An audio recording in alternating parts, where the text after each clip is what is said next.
ফের পাল্টি খেতে পারেন নীতিশ কুমার। রেল মন্ত্রকের দাবি ছিল নীতিশ কুমারের, নীতিশের সেই দাবি মানা হয়নি। পঞ্চায়েত রাজ মৎস্য নিয়ে সন্তুষ্ট থাকতে পারছেন না নীতিশ কুমার, এমনটাই জানা যাচ্ছে সূত্র মারফত, এবং জানা যাচ্ছে যে ফের পাল্টি খেতে পারেন নীতিশ কুমার।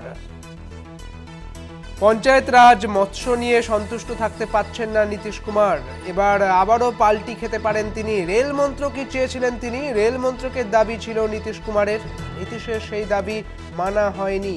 বিস্তারিত জানবো, আমাদের সঙ্গে রয়েছেন আমাদের অ্যাসাইনমেন্ট হেড দিব্যেন্দু ঘোষ। দিব্যেন্দুদা, নীতিশ কুমার আবারও পাল্টি খেতে পারেন, সূত্র মারফত তেমনই জানা যাচ্ছে, কিন্তু কেন? দেখো, এই সম্ভাবনা কিন্তু খুব উজ্জ্বল। তার কারণ নীতিশ কুমার রেল চেয়েছিলেন, রেল মন্ত্রক চেয়েছিলেন, তিনি সেটা পাননি।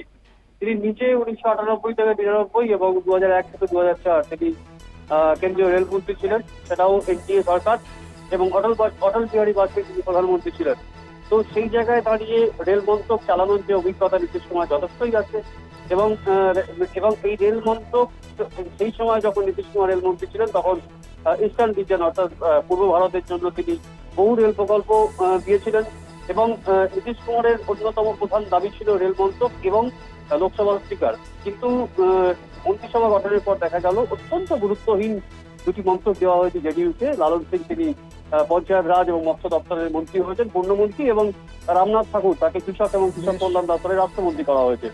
যে মন্ত্রকগুলো গুরুত্ব অত্যন্ত কম, এবং যেটা আমরা জানি যে বিগ ফোর অর্থাৎ প্রধান যে মন্ত্রকগুলি, সেই মন্ত্রক ছাড়া বাকি যে মন্ত্রক কেন্দ্রীয় সরকারে থাকে, এবং নরেন্দ্র মোদী সরকার যখন নরেন্দ্র মোদী যখন প্রধানমন্ত্রী যখন দেশ চালান, তখন কার্যত প্রধানমন্ত্রীর যে সচিবালয় সেখান থেকে কিন্তু মূলত এই ধরনের যে মন্ত্রক, সেই মন্ত্রকের কাজগুলি হয়ে যায়। অর্থাৎ দূর, সেখানে রাষ্ট্রমন্ত্রীরও খুব একটা ভূমিকা থাকে না, গুরুত্ব থাকে না। অর্থাৎ এই রেল মন্ত্রক না পাওয়ায় নীতিশ কুমার যে অসন্তুষ্ট সেটা খুব পরিষ্কার। এই মুহূর্তে দাঁড়িয়ে কেন্দ্রীয় মন্ত্রিসভা গঠন হয়ে গেছে, যথেষ্ট বড় মন্ত্রিসভা, প্রায় 72 জনের মন্ত্রী, এবং যেহেতু শরিকি দাবি দেওয়া, শরিকি আবদার মানতে গিয়ে এই কলেবরটা বড় হয়েছে, মন্ত্রিসভার কলেবর।